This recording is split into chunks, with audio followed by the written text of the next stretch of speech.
Ho, ho, ho! Hello, everyone. Welcome back to the North Pole. For those of you that have been here before, I'm sure you noticed something a little bit different today. That's right. Today, Santa's going to read you a story. I want to read everyone How the Grinch Stole Christmas. So everybody sit back, listen, and enjoy, and I will talk with you soon. Every Who down in Whoville liked Christmas a lot. But the Grinch, who lived just north of Whoville, did not. The Grinch hated Christmas, the whole Christmas season. Now please don't ask why. No one quite knows the reason. It could be his head wasn't screwed on just right. It could be, perhaps, that his shoes were too tight. But I think that the most likely reason of all may have been that his heart was 2 sizes too small. But whatever the reason, his heart or his shoes, he stood there on Christmas Eve, hating the Who's, staring down from his cave with a sour, grinchy frown at the warm lighted windows below in their town. For he knew every Who down in Whoville beneath was busy now, hanging a mistletoe wreath. And they're hanging their stockings, he snarled with a sneer. Tomorrow is Christmas, it's practically here. Then he growled with his Grinch fingers nervously drumming. I must find some way to stop Christmas from coming. For tomorrow he knew all the Who girls and boys would wake bright and early, they'd rush for their toys. And then, oh the noise, noise, noise, noise. That's one thing he hated, the noise, noise, noise, noise. Then the Who's young and old would sit down to a feast, and they'd feast and they'd feast, and they'd feast, feast, feast. They would feast on Who pudding and the rare Who roast beast, which is something the Grinch couldn't stand in the least. And then they'd do something he liked least of all. Every Who down in Whoville, the tall and the small, would stand close together with Christmas bells ringing. They'd stand hand in hand, and the Who's would start singing. And they'd sing, and they'd sing, and they'd sing, sing, sing, sing. And the more the Grinch thought of this Who Christmas sing, the more the Grinch thought, I must stop this whole thing.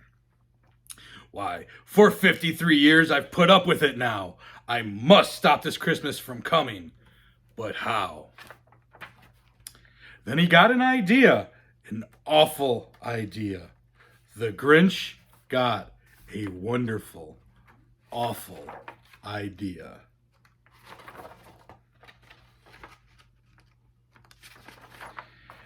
I know just what to do. The Grinch laughed in his throat, and he made a quick Santa Claus hat and coat. And he chuckled and clucked. What a great Grinchy trick.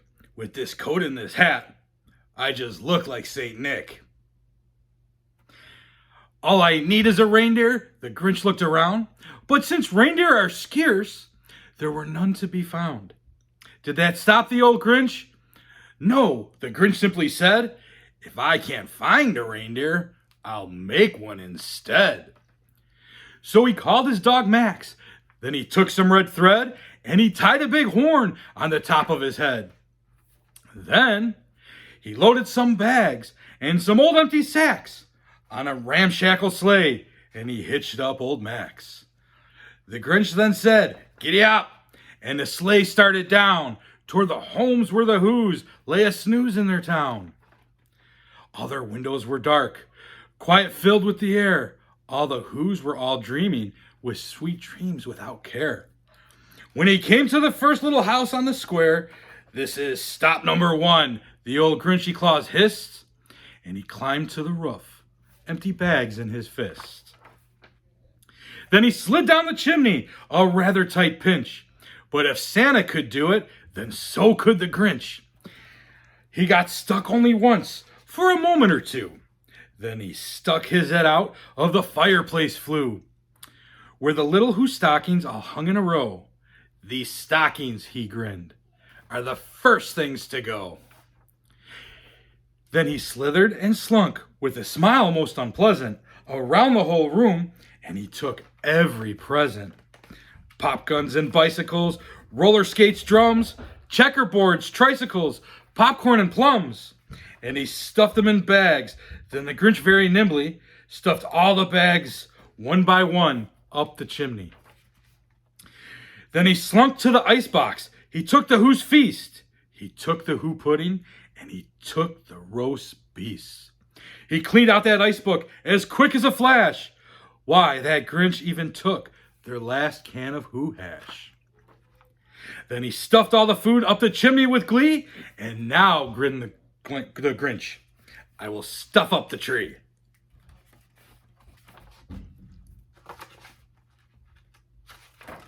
And the Grinch grabbed the tree and he started to shove. Then he heard a small sound, like the coo of a dove. He turned around fast and he saw a small Who, little Cindy Lou Who was not more than 2. The Grinch had been caught by this tiny Who daughter, who got out of bed for a cup of cold water. She stared at the Grinch and said, Santa Claus, why? Why are you taking our Christmas tree? Why? But you know that old Grinch was so smart and so slick. He thought up a lie, and he thought it up quick. Why, my sweet little tot, the fake Santa Claus lied. There's a light on this tree that won't light on one side. So I'm taking it home to my workshop, my dear. I'll fix it up there, and I'll bring it back here. And his fib fooled the child. Then he patted her head, and he got her a drink, and he sent her to bed. And when Cindy Lou Who went to bed with her cup, he went to the chimney and stuffed the tree up. Then the last thing he took was the log for their fire. Then he went up the chimney himself, the old liar. On their walls he left nothing but books with some wire. And the one speck of food that he left in the house was a crumb that was even too small for a mouse. Then he did the same thing to the other Who's houses, leaving crumbs much too small for the other Who's mouses. It was 1:15 dawn, all the Who's still abed. All the Who's still a snooze when he packed up his sled. Packed it up with their presents, the ribbons, the wrappings, the tags and the tinsel, the trimmings, the trappings. 3,000 feet up the chimney, up the side of Mount Crumpet, he rode with his load to the tip-top to dump it. Pooh-pooh to the Who's, he was grinchiously humming. They're finding out now that no Christmas is coming. They're just waking up. I know just what they'll do. Their mouths will hang open a minute or two. Then the Who's down in Whoville will all cry boo-hoo.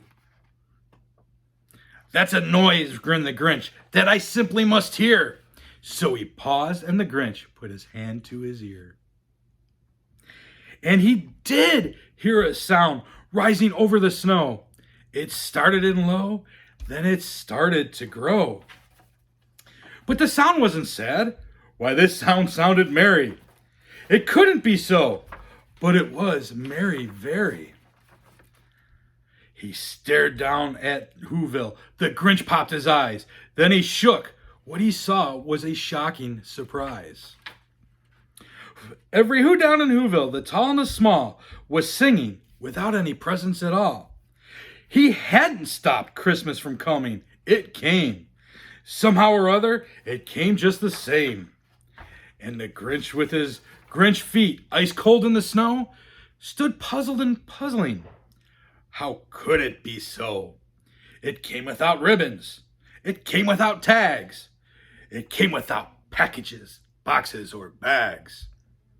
And he puzzled 3 hours till his puzzler was sore.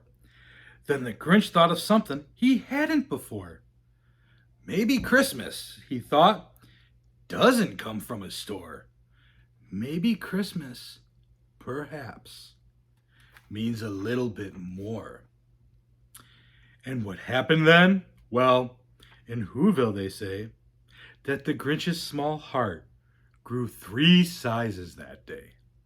And the minute his heart didn't feel quite so tight, he whizzed with his load through the bright morning light, And he brought back the toys and the food and the feast. And he, himself, the Grinch, carved the roast beast. Well, everyone, I hope you like Story Time with Santa. I enjoy doing this for you, and I hope I can bring you some cheer. Please like and subscribe my page. Tell your friends. I hope to do this throughout the whole season for now and many, many years to come. So I hope everyone's having a Merry Christmas, and I'll see you soon. Ho, ho, ho, ho!